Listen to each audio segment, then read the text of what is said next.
ಕ್ರಿಸ್ತೇಸುವಿನ ನಾಮದಲ್ಲಿ ವಂದಿಸುತ್ತೇನೆ. ಈ ದಿನದ ಧ್ಯಾನದ ಸಂದೇಶ ನಿಜವಾದ ದ್ರಾಕ್ಷೆ ಬಳ್ಳಿ.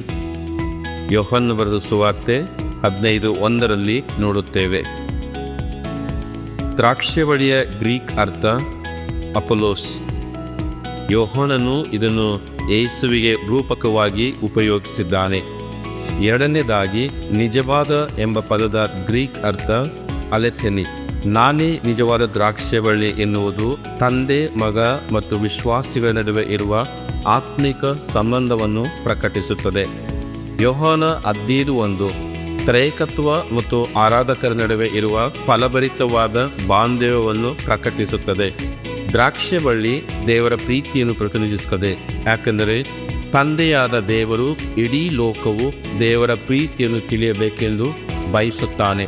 ಎರಡನೇದಾಗಿ ನಿಜವಾದ ದ್ರಾಕ್ಷೆ ಬಳ್ಳಿ ದೇವ ಮತ್ತು ಮಾನವರ ಮಧ್ಯದಲ್ಲಿರುವ ಆತ್ಮಿಕ ಸಂಬಂಧವನ್ನು ಪ್ರತಿನಿಧಿಸುತ್ತದೆ. ನಾವು ಇಂಥ ಆತ್ಮಿಕ ಸಂಬಂಧವನ್ನು ತ್ರೈಕ ದೇವರೊಂದಿಗೆ ಹೊಂದಿದ್ದೇವಾ ಎಂದು ನಮ್ಮನ್ನು ಪರೀಕ್ಷಿಸಿಕೊಳ್ಳೋಣ. ಕೊಂಬೆಗಳು ದ್ರಾಕ್ಷೆ ಬಳ್ಳಿಯಲ್ಲಿ ನೆಲೆಗೊಂಡಿರುವ ಹಾಗೆ ನಾವು ಕ್ರಿಸ್ತನಲ್ಲಿ ನೆಲೆಗೊಂಡಿದ್ದೆವು. ಕ್ರೈಸ್ತರಾದ ನಾವು ಇತರ ವಿಶ್ವಾಸಿಗಳೊಂದಿಗೂ ಸಹ ಐಕ್ಯತೆಯಲ್ಲಿರಬೇಕೆಂಬುದು ನಿಜವಾದ ದ್ರಾಕ್ಷೆ ಬಳ್ಳಿಯ ಅರ್ಥವಾಗಿದೆ.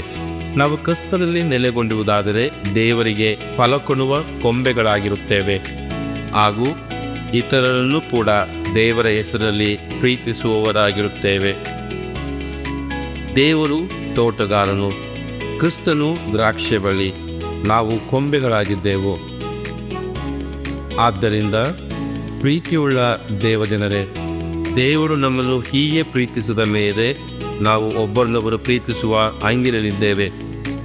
ಕ್ರಿಸ್ತನ ಶ್ರಮ ದಿನಗಳಲ್ಲಿ ಕ್ರಿಸ್ತನು ನಮ್ಮನ್ನು ಪ್ರೀತಿಸಿದ ಮೇಲೆಗೆ ಒಬ್ಬರನ್ನೊಬ್ಬರು ಪ್ರೀತಿಸೋಣ ಮತ್ತು ತ್ರಯೇಕ ದೇವರೊಂದಿಗೆ ಆತ್ಮೀಕ ಸಂಬಂಧವನ್ನು ಪ್ರಾರಂಭಿಸೋಣ. ಪ್ರಾರ್ಥನೆ ಮಾಡೋಣ.